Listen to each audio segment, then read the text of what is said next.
Capítulo 37. A história de José, filho de Jacó. Jacó habitou na terra de Canaã, onde seu pai, Isaque, tinha vivido como estrangeiro. Esta, portanto, é a história da família de Jacó, quando José, seu filho, tinha 17 anos, pastoreava os rebanhos de ovelhas e cabras com seus irmãos. Cooperava com os filhos de Bila e os filhos de Zilpa, mulheres de seu pai. Entretanto, José compartilhava com seu pai sobre a má fama de seus irmãos. Israel amava mais a José do que a todos os seus outros filhos, porque ele era o filho da sua velhice, e mandou fazer-lhe uma túnica adornada.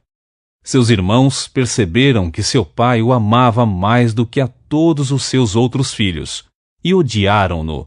Tornaram-se tão invejosos que não conseguiam mais lhe falar de maneira amigável. Ora, José teve um sonho e o contou a seus irmãos, que passaram a nutrir ainda mais raiva dele. José lhes havia dito: ouvi o sonho que tive. Pareceu-me que estávamos atando feixes nos campos, e eis que meu feixe se levantou e ficou em pé, e vossos feixes o rodearam e se prostraram diante do meu feixe. Seus irmãos lhe indagaram: queres acaso governar-nos como rei, ou dominar-nos como senhor? E eles o odiaram ainda mais por causa de seus sonhos e de suas intenções. Depois, José teve ainda um outro sonho, e o contou deste modo a seus irmãos: tive ainda outro sonho. Desta vez, o sol, a lua e 11 estrelas se curvavam diante de mim. Assim que narrou o sonho a seu pai e seus irmãos, o pai repreendeu-o com estas palavras: que sonho foi esse que tiveste? Iríamos todos então, eu, a mãe de teus irmãos e cada um deles, prostrar-nos, rosto em terra, diante da tua presença? No mesmo instante, seus irmãos arderam em ciúmes dele. Seu pai, contudo, passou a refletir sobre o que ouvira. José é vendido por seus irmãos. Aconteceu que os irmãos de José haviam saído, levando as ovelhas e as cabras do seu pai até os pastos que ficavam próximos da cidade de Siquém.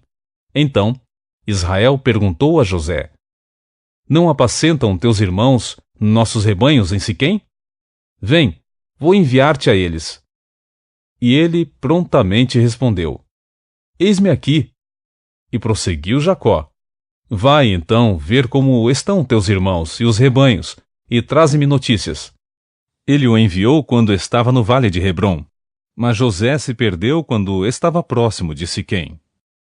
Um homem o encontrou vagueando pelos campos e lhe indagou: que procuras? Ele respondeu: procuro meus irmãos. Indica-me, por favor, onde costumam apacentar os rebanhos. Então, o homem informou-lhe: eles levantaram acampamento daqui. Eu os ouvi dizer: vamos para Dotã. Assim, José partiu à procura de seus irmãos e os encontrou em Dotã. Eles o viram de longe e, antes que pudesse chegar mais perto, tramaram sua morte e combinaram entre si: eis que vem se aproximando aquele sonhador. Vinde, matemo-lo, joguemo-lo numa cisterna qualquer.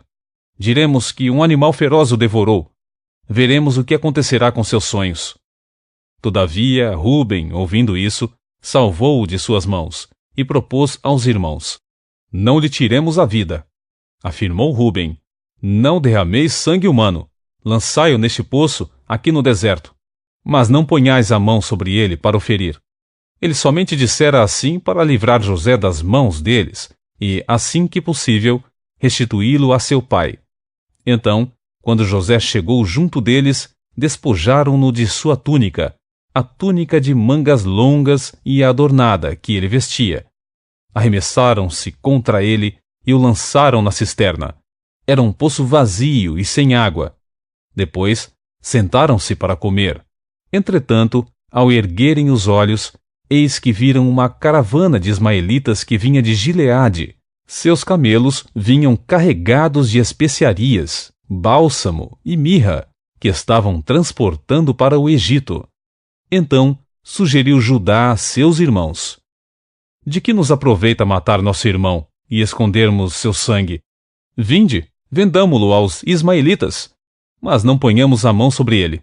É nosso irmão, da mesma carne que nós. E seus irmãos o ouviram. Quando passaram os mercadores ismaelitas, eles retiraram José da cisterna. Venderam José aos ismaelitas por 20 peças de prata, e estes o levaram para o Egito. Entrementes, quando Ruben retornou à cisterna, eis que José não estava mais ali. Então, enfurecido, rasgou suas vestes e, saindo ao encontro de seus irmãos, desabafou: o rapaz não está mais lá. E eu? Aonde irei? Então, eles degolaram um bode e ensoparam de sangue a túnica de José. Em seguida, a mandaram entregar ao pai com este recado: eis o que encontramos. Vê se é ou não a túnica de teu filho. Jacó a observou e afirmou: certamente é a túnica de meu filho. Um animal selvagem o esquartejou e o devorou. José foi trucidado. Indignado, Jacó rasgou suas vestes, vestiu-se de pano de saco conforme a tradição e pranteou durante muitos dias por seu amado filho. Todos os seus filhos e filhas se achegaram para oferecer-lhe consolo. Contudo, ele recusou toda e qualquer consolação e declarou: não, é em luto que descerei ao Sheol para me encontrar com meu filho. E continuou a chorar a perda de seu filho José. Enquanto isso, no Egito, os midianitas vendiam José a Potifar, oficial do faraó e capitão da guarda imperial.